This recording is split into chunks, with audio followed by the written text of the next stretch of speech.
Hello everyone and welcome back to my channel. My name is Rishti Yadav and I am a student in Salman State Medical University in Russia और मैं Ratlam MP से belong करती हूँ। तो आज की video में हम बात करेंगे कि क्या समारा स्टेट मेडिकल यूनिवर्सिटी एक बायलिंगुअल यूनिवर्सिटी है और डिस्कस करेंगे कि क्या है या नहीं। तो चलो वीडियो को स्टार्ट करते हैं। तो सबसे पहले हम बात करते हैं कि बायलिंगुअल यूनिवर्सिटीज़ क्या होती है। तो बेसिकली रशिया में होती है दो टाइप की यूनिवर्सिटीज़। पहली होती है बायलिंगुअल और दूसरी होती है नॉट बायलिंगुअल यूनिवर्सिटीज़। ना बायलिंगुअल का मतलब होता क्या है? बायलिंगुअल मीन्स ऐसी यूनिवर्सिटीज़ जहाँ पे दो लैंग्वेजेस में बच्चों को पढ़ाया जाता है। दैट इज़ फॉर एग्जांपल 6 साल का कोर्स है तो पहले 3 साल इंग्लिश में और दूसरे 3 साल रशियन में, या पहले 3 साल रशियन में और फिर दूसरे 3 साल इंग्लिश में। तो उनको रशियन और इंग्लिश में उनकी पूरी मेडिकल की पढ़ाई कराई जाती है। तो इसका मतलब होता है बायलिंगुअल यूनिवर्सिटीज़। और दूसरी होती है नॉट बायलिंगुअल। उसका मतलब ये होता है कि जहाँ पर सिर्फ और सिर्फ इंग्लिश में पढ़ाई कराई जाती है। तो अगर आपने मेरा FMG या NMC गाइडलाइंस वाला वीडियो देखा होगा तो उसमें मैंने आपको बताया था कि इंडिया के अंदर वही MBBS वैलिड है जिसका पूरा जो टर्म है कोर्स का वो इंग्लिश में हो। तो अगर आप एक बायलिंगुअल यूनिवर्सिटी में एडमिशन लेते हैं या आप एक बायलिंगुअल यूनिवर्सिटी के स्टूडेंट हैं तो आपका MBBS इंडिया के अंदर इनवैलिड होगा। आप एज अ डॉक्टर इंडिया में प्रैक्टिस नहीं कर सकते हैं। तो अब बात करते हैं समारा स्टेट मेडिकल यूनिवर्सिटी की कि क्या हमारी यूनिवर्सिटी बायलिंगुअल है। तो मेरा जवाब है नहीं, हमारी यूनिवर्सिटी बायलिंगुअल नहीं है। हमारी यूनिवर्सिटी एक नॉट बायलिंगुअल यूनिवर्सिटी। इसका मतलब ये कि हमारी यूनिवर्सिटी में जो पूरा 6 साल का कोर्स है वो इंग्लिश में पढ़ाया जाता है। अब उसका प्रूफ क्या है? तो मैं एक स्टूडेंट हूँ फर्स्ट ईयर की एंड हम लोग जो सब्जेक्ट्स पढ़ते हैं, फॉर एग्जांपल मैं अनाट की बात करूँ तो जो अनाट की फैकल्टी है वो सब लोग काफ़ी अच्छे इंग्लिश बोलते हैं, सबको इंग्लिश आती है।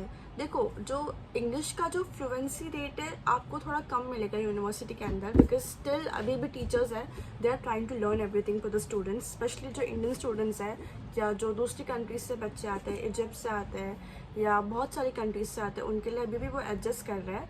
तो फ्लुएंसी ही एक चीज़ है तो शायद अभी अच्छे से नहीं देखने को मिलेगी, पर मे बी कुछ सालों में वो भी बेटर हो जाएगा। अनाट डिपार्टमेंट की जो कुछ टीचर्स है उनकी इंग्लिश बहुत अच्छी है। मेरी जो टीचर है अनाट की, हमारे जो HOD है अनाट के डॉक्टर सर की, उनको तो थोड़ी बहुत हिंदी भी आती है। तो उन लोगों की जो फ्लुएंसी वो काफ़ी अच्छी है। अनाट की ऑलमोस्ट जो मेन टीचर्स है जो पढ़ाती है सबको, उन सबकी जो फ्लुएंसी है काफ़ी अच्छी है। उसके बाद हम बात करें बाकी सब्जेक्ट्स की, जैसे कि नर्सिंग की। तो नर्सिंग में भी टीचर्स पढ़ाते हैं इंग्लिश में। इंग्लिश में आपको हर टीचर पढ़ाएगी, every subject in English except Russian. Russian teacher से रशियन में पढ़ाएगी। तो everything is taught in English. बाकी जो सब्जेक्ट्स हैं नॉन मेडिकल सब्जेक्ट्स उनको भी इंग्लिश में ही पढ़ाया जाता है और टीचर्स की फ्लुएंसी काफ़ी ठीक ठाक है, मतलब आपको समझ में आ जाएगा। और एक चीज़ है कि जब आप एग्ज़ाम में आंसर करते हो टीचर्स को तो ये ट्राई करो कि आप थोड़ा स्लोली बोलो इंग्लिश में, ताकि वो प्रोसेस कर सके, क्योंकि ऑब्वियसली उनको भी थोड़ा टाइम लगता है। आप इतनी तेज़ बोलोगे दे वोंट अंडरस्टैंड। तो ये आपको ध्यान रखना है किसी भी टीचर को आंसर करते वक्त, बस स्लो इन इंग्लिश, ज़्यादा फास्ट मत बोलो। बाकी हिस्टोलॉजी डिपार्टमेंट की बात करें तो हिस्टोलॉजी डिपार्टमेंट में भी सारी टीचर्स को इंग्लिश आती है। हमारी मैम है उनको भी काफ़ी अच्छी इंग्लिश आती है। वो काफ़ी अच्छे से इंग्लिश में पढ़ा लेते हैं, समझा देते हैं और जो हम बोलते हैं वो समझ भी लेते हैं। तो अभी तक तो हमारा यही सब्जेक्ट्स हैं जिसमें इंग्लिश का नीड है ऑब्वियसली। तो काफ़ी अच्छे से टीचर्स इंग्लिश बोल लेते हैं। फ्लुएंसी थोड़ी कम है लेकिन दे अंडरस्टैंड और वो हमें समझ जाता है और हम भी उन्हें समझ जाते हैं। तो यही था इस वीडियो में कि समारा स्टेट मेडिकल यूनिवर्सिटी एक बायलिंगुअल यूनिवर्सिटी नहीं है।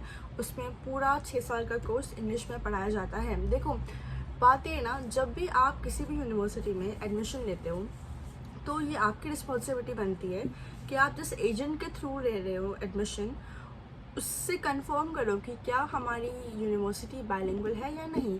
या अगर आप उस यूनिवर्सिटी के कुछ बच्चों से आप कांटेक्ट कर सकते हो तो उन्हें ज़्यादा अच्छे से पता होगा कि यूनिवर्सिटी की ग्राउंड रियलिटी क्या है, कि टीचर्स सच में इंग्लिश बोल पाते हैं कि नहीं। तो आपका रिस्पॉन्सिबिलिटी है कि आप कांटेक्ट करो, हमेशा क्वेश्चंस पूछो। और ये जो टॉपिक है ना, ये बहुत सेंसिटिव है, बिकॉज बहुत सारे जो बच्चे हैं ना, वो कंसल्टेंसी के चक्कर में ऐसी यूनिवर्सिटीज़ में भी चले जा चुके हैं जो यूनिवर्सिटीज़ बायलिंगुअल है। और जब वो जाते हैं उन्हें, और वहाँ पे उन्हें चलता है पता कि ये तो बायलिंगुअल यूनिवर्सिटी है, इंग्लिश और रशियन, और फिर वो कुछ नहीं कर पाते, या तो फिर वापस आ जाते हैं या तो फिर उधर ही पढ़ते हैं।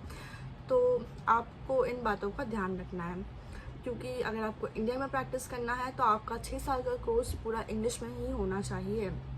तो यही था इस वीडियो में। Please like, share, subscribe to my channel. अगर आपको कोई भी डाउट है regarding universities, you can contact me. मैंने अपना व्हाट्सएप नंबर दे दिया है। Thank you for watching. Bye bye, see you in next video. Bye bye.